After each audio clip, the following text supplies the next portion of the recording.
President Trump has approved plans for America to join Israel's attacks on Iran, but is said to still be making a final decision on whether to go ahead with that.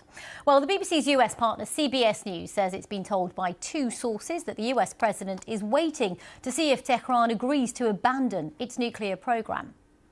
Well, I've been speaking to CBS News correspondent Jared Hill to get the latest developments from the US. So there are a couple of things that we are learning from sources here at CBS News about President Trump's potential decision on what to do with Iran. One of the factors from what we've learned from sources is that it is dependent upon whether Iran in some way, shape or form decides to abandon its nuclear program. Yesterday, President Trump said that Iranian officials had been asking to come to the White House to talk about this. Iranians, though, have said that they have not had any type of conversation about that. And so we still don't know what the truth is there. The Iranians are also saying that they don't plan on surrendering. The other factor here that we've learned is that President Trump is potentially waiting for more U.S. military assets to arrive in the region before he makes a decision on whether there will be some type of physical strike on Iran. We have seen some efforts from some Republican and Democratic lawmakers here in the U.S. on Capitol Hill in Washington, weighing whether they should push through a bill or a law that would prevent President Trump from acting on Iran without the approval of Congress. That is in the early stages right now, but all of this showcases just how divisive this issue is here in the States. Indeed, and perhaps even divisive in his government, Jared, because we heard a couple of months ago from Tulsi Gabbard, who said something quite different in terms of how ready Iran was in terms of nuclear capabilities. That's right. So the argument here is that all of this is happening because Iran, the argument again is Iran is incredibly close to enriching enough uranium to have a nuclear weapon. What we heard from Tulsi Gabbard, the director of national intelligence, just in March, was that the assessment was that Iran was not close to having a nuclear weapon. President Trump, a couple of days ago, said he doesn't care what Tulsi Gabbard said. He believes, based on his current knowledge or intuition, that they are close to having a nuclear weapon. And so there is that division within the Trump administration itself on the intel. Well, that's Jared Hill with the view from the United States as President Trump decides whether or not to join Israel in its military action. And we are getting some response on Iranian state media from Iran's deputy foreign minister, who said if the US wants to actively intervene in support of Israel, Iran will have no other option but to use its tools to teach aggressors a lesson and defend itself. Well, as efforts to de-escalate the tensions continue, the British Foreign Secretary David Lammy is going to be meeting his US counterpart Marco Rubio in Washington today. Well, earlier I was speaking to our political correspondent Joe Pike in Westminster to get more of a sense of the UK's position on all of this.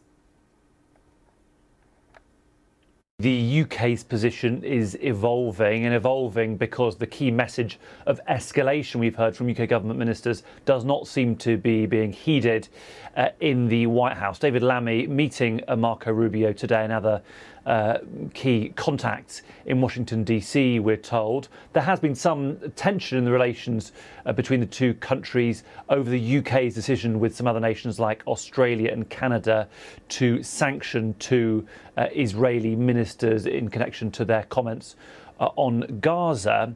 Now, the UK's position has sort of two key question marks around it. Firstly, over what the US ask to the UK might be if there is intervention. How could the UK be involved? A lot of speculation around the UK military base at Diego Garcia. That's in the Chagos Islands in the centre of the Indian Ocean, because that's where it's certainly possible that American B-2 stealth bombers could launch from if they are to take action in Iran. Another possibility, of course, is the UK does what it did last October, which is shoot down missiles being fired from Iran towards Israel. The second big question mark for the UK government really is around the legal advice, and certainly echoes of the legal advice and the sort of debates over legal advice around the Iraq war 22 years ago. Suddenly the Attorney General, who's not a particularly prominent figure in UK politics, comes to the fore again in these sorts lots of discussions. Richard Herman's the Attorney General,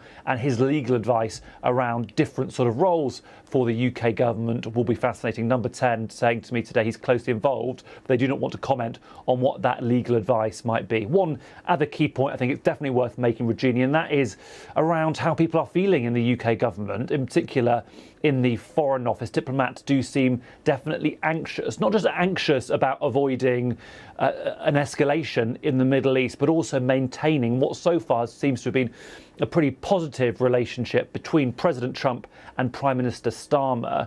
There are UK diplomats and government sources within Number 10 who believe they've really aced the first 6 months of the Trump presidency. They point to this UK-US trade agreement, which is limited. It's not all enacted, but it has, they argue, tangibly improved the access to the US markets of some UK companies. And the UK got to the head of the queue with that. And therefore, there is this anxiety that that relationship between Starmer and Trump, between Number 10 and the White House, between the UK and the US is maintained, whatever Donald Trump decides to do in the coming hours and days. Well, that's Joe Pike in Westminster there. A short while ago, we brought you reports that foreign ministers from the UK, Germany, France and the EU were planning to meet in Geneva on Friday to have talks to de-escalate the situation. They were planning to meet Iran. Well, that's now been confirmed according to Iranian state media. Iran's Foreign Minister Abbas Araghchi confirming that there will be a meeting between him and European counterparts in Geneva. So, of course, efforts to de-escalate the situation continuing. And that is, of course, significant because it's European leaders meeting with Iran.